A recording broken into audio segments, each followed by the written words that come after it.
Good evening, ladies and gentlemen, live from the North Jersey studios. It is episode 54 of the Nico Chronicles of TNC. As always, I am your host, the one, the only Nico Saracino. Take two here, guys. Having some Facebook Live technical difficulties, but thank you guys so much for tuning in on this marvelous Thursday evening, September 7th, 2017. Once again, my apologies for the delay. I had to relocate studios, as you can see. I had to go to the backup studio, as you can see the backdrop behind me. So we're here. Thank you guys for tuning in. Of course, if you want to tune in, you can check us out on facebook.com/Nico Chronicles, as I said on Facebook Live. You can also catch us at 701-801-2251. We are currently rolling via Zeno Live if it wants to cooperate this time around. Or if not, check us out via the stream at thenicochronicles.wix.com/thenicochronicles. So thank you guys for tuning in. It's been an entire week since we last left off. Of course, last week we had we talked some football. It was the start of college football season. This time around, it's the first week of the NFL season. Let's give it up for the NFL, baby, National Football League. Woo! Yeah, it's a very exciting time. Actually, the Pats taking on the Kansas City Chiefs live from Foxborough, currently on NBC. Started around half an hour ago. So we'll check in on that.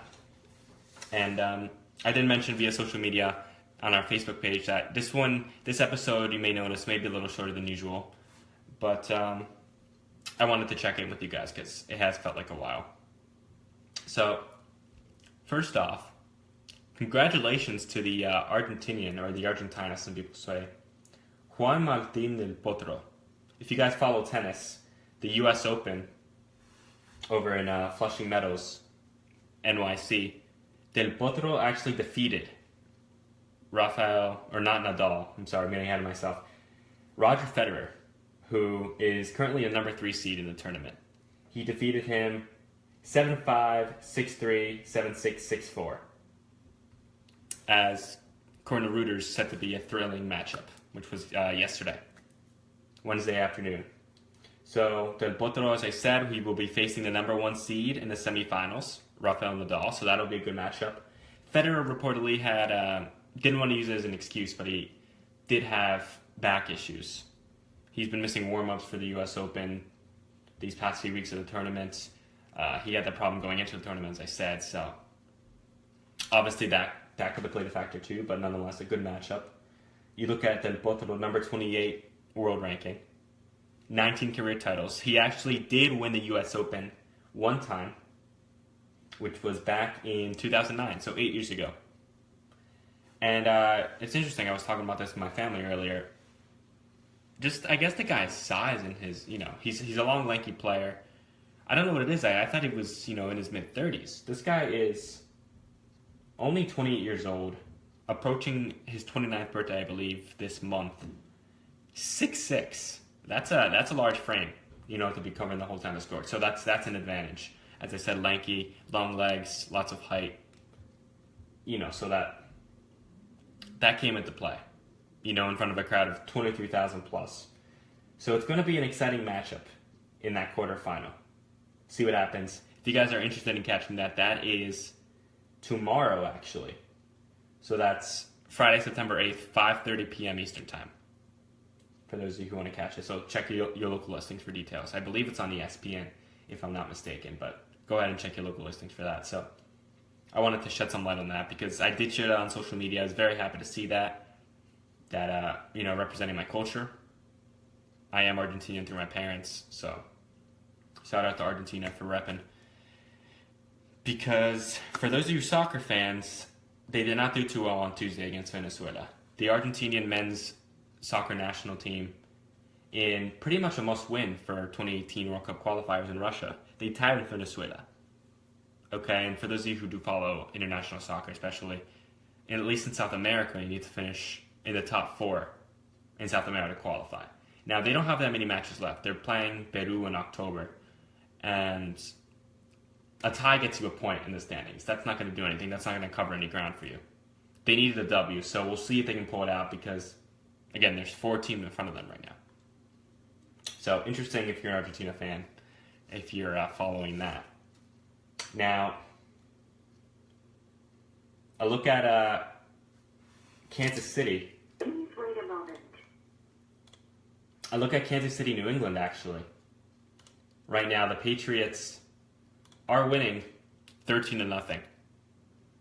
They jumped out to the early lead. I guess they had missed the extra points. Gillisley had a 2-yard run, and I believe Gronk did score a touchdown. I don't have the TV in front of me right now, guys. I guess the touchdown was brought back because it's actually still 7-0 with 5 minutes left in the first. So be sure to catch that on NBC. That game started about 40 minutes ago. So that's the official start. Lots of games obviously slated. Miami Dolphins, who in the wake of Hurricane Irma, that matchup is going to be pushed till, I believe, November 19th. Sunday, November 19th, which would have been their bye week. So the Dolphins, I guess, technically have a bye week this week, or you could say they don't have one at all. Their matchup is set because of Hurricane Irma, as I said, to November 19th. So for those of you who are in the zone of Hurricane Irma, you know, the Caribbean got hit hard yesterday. South Florida, you know, especially Miami up across the coast. A lot of you guys are evacuating, so my well wishes. I know a lot of people down there. I went to school down there in Boca, so best wishes to you. You know, be safe, be smart about this, follow the advice of your local officials, and just play it safe because you never know how these storms turn out. You know, it's predicted to be a Category 5 or Category 4. So we'll see what happens. I believe it's supposed to hit landfall Sunday morning. So I wish you guys the best. And for those who were affected by Hurricane Harvey as well, I didn't have the chance to address that in Houston. My thoughts and prayers are with you guys as well. So hopefully you guys are getting plenty of assistance and help, and we're all thinking about you. And I want to mention this briefly as well. For those of you who do listen to WFAN, which is one of the most popular sports radio stations in the country, yesterday morning, Craig Carton, who is a co-host of the Boomer and Carton show, was arrested at his home for reportedly him and a coworker of his, or him and an associate, running a Ponzi scheme via ticket sales, you know, in other words, like a ticket scam. I believe total of $5 million. They were telling people they could sell them tickets at face value. You know, they received $3 to $5 million. You know, these were high-profile concerts like Katy Perry, Justin Bieber, big artists like that. And I don't think they produced any actual tickets. I don't know the full report. Obviously, we don't know if this is true, but Carton has been suspended, I guess CBS said indefinitely. So we'll see what happens with that. I believe he went to court today. I didn't see any updates, but that was breaking news, especially in the sports talk world. Boomer and Carton has been such a successful show since 2007. Of course, it's hosted by Carton and Boomer Esiason, former Jets and Bengals QB. A lot of people love it. It's, you know, a morning show, 6 to 10 in the morning. Everybody calls in. There's been a lot of feuds on that show. I don't want to get into the history, but big news in the sports talk world, being that this is a sports podcast. I thought you guys should know about that. But the big thing to look forward to this weekend, guys, is NFL football, as I mentioned. Of course, my favorite NFL team, the New York Football Giants, going to be taking on America's favorite team, the Dallas Cowboys, this Sunday night on Sunday Night Football, 8:30 p.m. Eastern on NBC. And the big storyline, at least from the Giants' perspective, Odell Beckham Jr., who suffered a gruesome left high ankle sprain against, if you guys were watching the game or if you saw the highlights, they were playing the Cleveland Browns week 2 of the preseason. Now, a lot of people argue that injury should have called for some sort of suspension or fine or all of the above. It looked like a dirty hit to me as well. Beckham didn't claim otherwise. Some people were both ways. Of course, the Giants players were saying it was. So a lot of debate with that. Now, Beckham did not practice today. He ran, I think. He didn't do any slants or anything like that to kind of test the ankle. Rather, he was kind of jogging in a straight line and playing it safe. So it's still unknown whether he's going to actually play that game on Sunday. So according to reports, the Giants are, preparing to not have him, essentially. Of course, newly acquired weapon Brandon Marshall will be there. Hopefully that'll lessen the load. Sterling Shepard will be back for his second season from Oklahoma. So they have a bunch of guys who can hopefully step in. It'll be interesting. And even on the Dallas side of the football, the offensive side for the Cowboys, Ezekiel Elliott, who's facing that 4-game suspension, he's appealing right now. He is believed to start, as he files that appeal, as he's currently in that process with the NFL.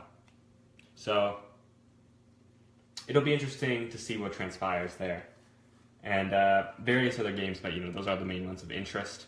You look at the power rankings, I don't like to get into that, but of course the Patriots, last year's Super Bowl 51 winners, you guys remember, down 28-3, midway through the third, they come back to win 34-28. The best comeback ever, I would say. They're in the CBS Sports Power Rankings, they're currently number 1.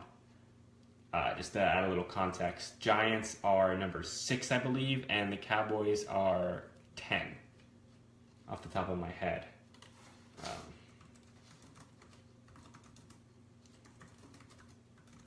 I can, let me just check the official rankings here. Yeah, the Patriots are number 1, Giants number 6, and of course, Cowboys are number 9. So I'm sorry. And how about the Packers? The Packers, number 2. A lot of high hopes for Aaron Rodgers and that squad. Jordy Nelson coming back healthy. So we'll see what happens. It's easy to speculate when no games have been played. So I don't like to I don't like to take that too seriously. I don't think anybody should. But just to keep in mind. And this just in, the Cowboys have scored. It is now 7-7. We have a game in Foxborough, folks. We have a game in Foxborough. Alex Smith, a beautiful 7-yard pass to Demetrius Harris. The 6'7" tight end out of Wisconsin, Milwaukee, tying up the game. So you have a 14-point swing there. Patriots have a touchdown, it's brought back. A Gronk touchdown is brought back. KC marches down a field, and there you have it. So a lot of analysts are saying perhaps KC could give the Patriots a run for the money this year. They've advanced to the playoffs these past few years, only to be cut short. So we'll see what happens if they can stay healthy. Jamal Charles has been struggling with injuries as of late. That's also a main issue. So again, another storyline to keep track of. And of course, for the Patriots, Julian Edelman is out for the season. So one less weapon for Tom Brady to look to. But if you're a Patriots fan, obviously nothing to worry about. Tom Brady, a GOAT, greatest player of all time, or greatest of all time as the acronym goes. A future Hall of Famer, obviously. 5 Super Bowl rings. The list goes on. He'll make something happen. Not to worry. So I want to thank you guys for tuning in to this Spark Note edition of TNC, of episode 54. Unfortunately, I will not be back. I won't be back till a couple weeks, so the 21st I'll be back. Next week I will be in Baltimore for a natural products trade show. So for those of you in the industry, it's called Natural Products Expo East. I'll be in Baltimore throughout the weekend, so be sure to say hi to me if you recognize me. And I'll be in and out from there, and Las Vegas later on for another show as well. So September is going to be on and off with the show. So I apologize in advance for that. So I'll see you guys in 2 weeks. Mark your calendars. I'll be sure to post some social media reminders along the way, of course. But 2 weeks. So September 21st, 9 p.m. Eastern Time, I will be back. Once again, guys, thanks for tuning in. Always a pleasure. I hope you guys enjoy the rest of your Thursday nights. I'm hoping it's watching football, if that's your thing. If not, enjoy, relax a little bit. And also, guys, enjoy your weekend, guys. Enjoy the weather out there. It's going to be beautiful. For those of you in the southeast, as I said earlier, please stay safe. We're all thinking about you. Stay safe from Irma. Food, shelter. Be with your families and friends. Be smart. And I love you guys very much. Take care, and we will talk soon.